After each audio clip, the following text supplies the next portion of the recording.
I'm not just doing this to tell you how ridiculous it is to see cops holding a fucking protest sign against their own violence, but they're not just ordinary fucking citizens.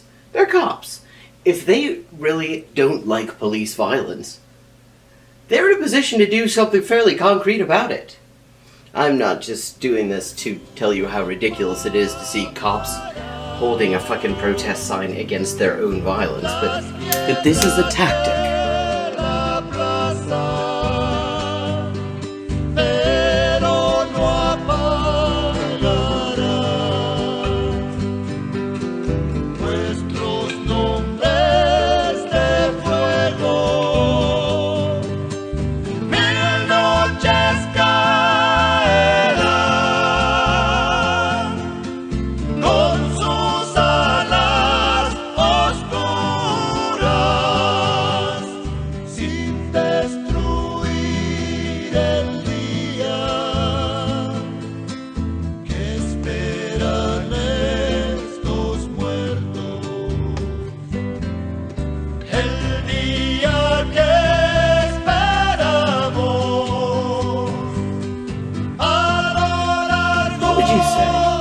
All these days in which communities across the U.S. have been in outright rebellion against police terror and an administration that outright celebrates it, what would you say is the most fucking ridiculous image you've seen?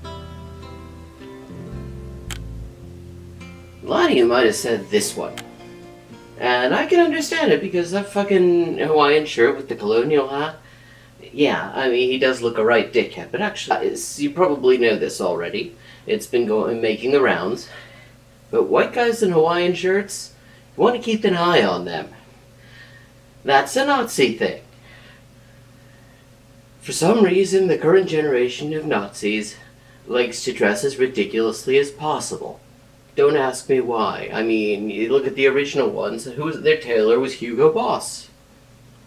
I mean, the current ones, they put on a fucking Hawaiian short and they walk around with goddamn tiki torches. Fuck knows.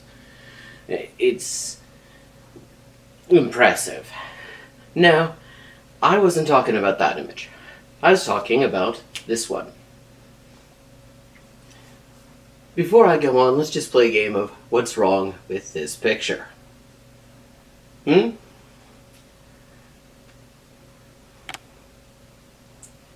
Time's up. Well, see, here's the thing. Leaving aside the bit where cops who are there to repress a protest against police terror are claiming to be protesting against their own violence, yeah, we'll leave that aside. That's impressive, but no. The placard. Here's the thing. They're not just ordinary fucking citizens. They're cops. If they really don't like police violence, they're in a position to do something fairly concrete about it. Namely, use those 5 magic words the next time their partner puts somebody in fear for their lives. Namely, don't force me to use this. That would end pretty much all of this police killing that we see. If their partners actually gave it enough of a shit about it to pull their guns and enforce the law against their own partners. But certain laws simply don't matter because the rule of law is a fiction. Now, I'm not just doing this to tell you how ridiculous it is to see cops holding a fucking protest sign against their own violence, but, I mean, yes, that is ridiculous. The issue here is that this isn't about any kind of sincere sentiment.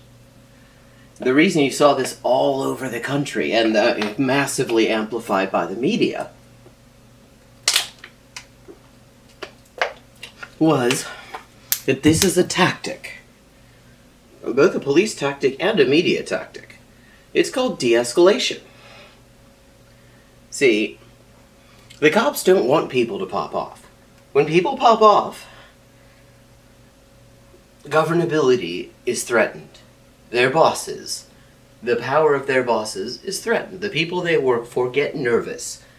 What they want is a protest that does nothing.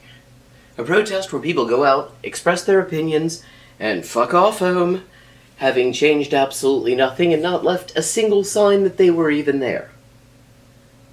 The ideal situation from the cop perspective is either a protest that you can make an example of, or a protest that is so uneventful that there's no reason to even talk about it.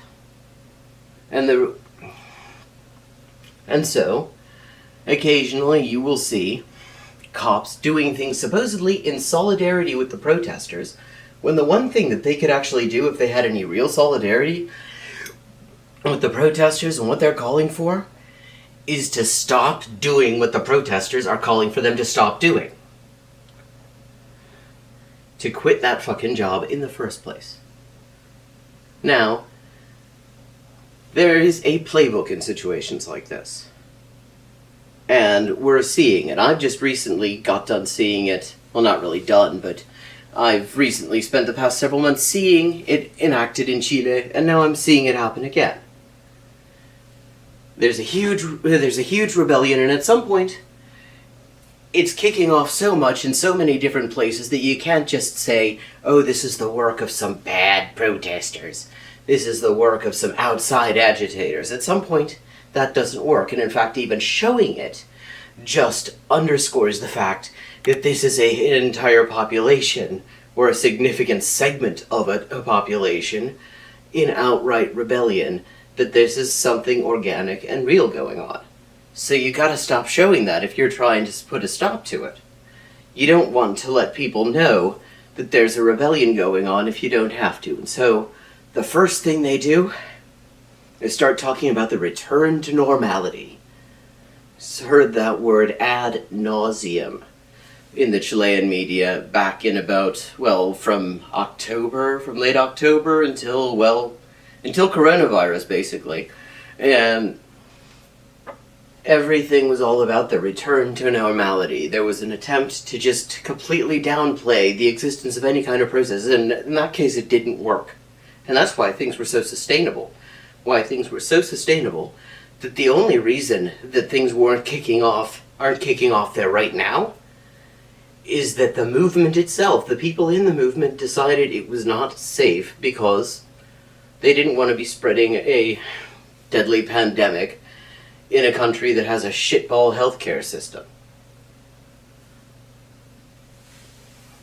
It didn't work because people made a point of disrupting that narrative every time they got a camera in front of them. But we're seeing that narrative in play right now, and seeing these cops supposedly in solidarity with the people protesting against the violence of these cops, that's part of the playbook. Splattering that all over the media. I mean, I still remember the first time I saw it. That would have been around Occupy. Suddenly you saw these images taken from, based on the uniforms, tons of different countries. Thailand was one of them. Germany was one of them. I think there was one from Bulgaria that was presented as actually being from Venezuela. Yeah, I mean, and that's the level of accuracy that we've come to expect from random graphics that show up on the internet.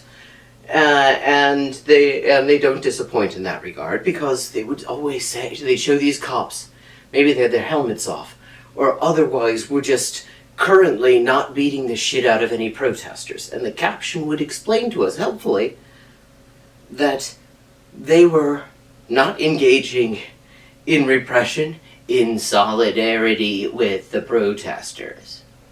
It is, without an exception, complete and utter bullshit.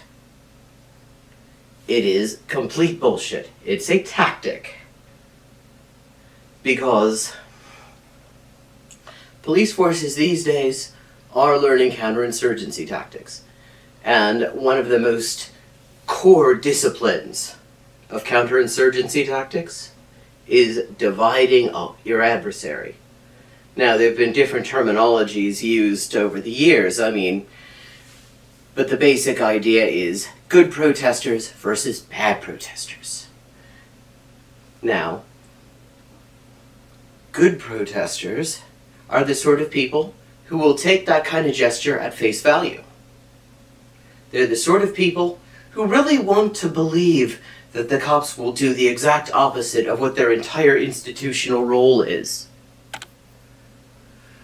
The sort of people who will do what they're told and who actually think that if they just do what they're told, if they just follow the law, they'll be safe.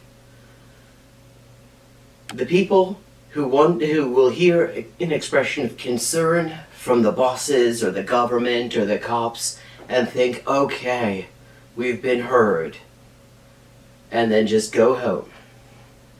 Those are the good protesters. There's different nomenclature out there. The bad protesters are generally referred to as something like the hardliners or the extremists or something like that. And that's basically everyone who doesn't fall for the bullshit that the good protesters fall for. Those are the people who hear cops saying, we're protesting against our own brutality, and say, yeah, fuck bullshit. He'd pull the other one. Good protesters tend to be inexperienced, they tend to be naive, and they tend to be liberal in outlook. They're not thinking about this in terms of anything more often enough than what they learn in civics class. And what they learn in civics class is if you politely go and tell the government what you think, because we're such a democratic society, the government will go and do it. And that's how they teach the civil rights movement. And that's, I mean, when I was growing up, maybe it's actually improved since then, but I kind of doubt it. That's how they teach every single protest movement that they can't just outright ignore. And good protesters actually learn those lessons well, and so they think all they really need to do is express their opinions. Bad protesters have been around the block a few times. Bad protesters, maybe coming from learning theory, maybe just from their own long and hard experience, know that it just doesn't work like that. That the only way you can actually have any effect at all is if you touch one of the two main pressure points the ruling class has, wherever you find them. Whether it's Boston or Berlin or Basingstoke, to somehow stick with the B names, or Sydney, Auckland, or Pyongyang. The same pressure points will virtually always apply in some form or other. One is the ruling class's ability to extract profit. And the other is the ruling class's ability to keep order, also known as governability. An effective action, an effective movement, an effective campaign will target one or both of those. Now, sometimes you can target both of those and still fail, that's true. But you can't fail to target either of them and hope to be effectual. A strike targets number one. So actually does, say a work to rule or a slowdown. In a way, so does sabotage of logistics hubs and things like that. All those sorts of things. And now you'll notice that there's a lot of overlap between these two things. I describe them separately, but actually they are largely the same thing, because the whole point of governability is profitability. Without profitability, governability really doesn't matter. That's why the media and their fucking owners were popping off so much in the past few months during all these COVID-19 lockdowns. They had governability, but people weren't for the most part disobeying, and don't count the Nazis, because if they were actually a threat to governability, the cops would have been just basically laughing and fucking joking with them. They had governability, but they didn't have profitability, because people were staying home from work so that they didn't fucking get a deadly virus. Governability is useless without profitability. But you can have governability without profitability. Now, governability is the ability to have social control in general. It's the ability to have people follow the rules the state sets out, to follow the orders from the cops, to do what they're told, to follow the established routine of life. And if you strike out of that, either way or the other, whether it's governability or profitability, you are being disruptive. You are forcing those in power to take notice. They probably won't immediately give in, though I would note that there were quite a few strikes. I think something over 150 strikes during the various COVID-19 lockdowns up until things kicked off a couple of days ago. And for the most part, all it took was a threat of a strike to start getting concessions. People didn't even have to follow through with it. Bosses knew that they would be completely fucked if absolutely crucial workers in the middle of this disaster were to stop showing up and cause utter chaos in the supply chains, and so they just kind of went along with it. So that's actually sort of a further limitation on profitability, and to some extent a limitation on the governability during that period. I just like to note that, correct myself. But when all you have is what's called a peaceful protest, where people just go and they hold signs and they chant slogans, and then they just go home, you haven't actually touched either of them. And that's the goal of de-escalation tactics. To turn something that could be confrontational, that could be disruptive, that could involve direct physical resistance, all kinds of things that are out of control, to turn it into an ineffectual thing where people hold signs and then go home and think they've been heard. And to turn the people who actually fall for that shit against the people who are trying to explain to them from years of bitter experience that it doesn't work like that. This is about divide and rule. And it's about to get extremely dangerous with the military on the streets, with the cops fucking taking the gloves off. It is not a time for people to be taking their time to learn certain crucial lessons. Lives are at stake right now. Don't fall for de-escalation tactics. That's basically all I've got to say this time. This is the untitled anarchist seagull, and just remember, the bad news is we haven't got anything but each other. The good news is that's all we've ever needed. Good night.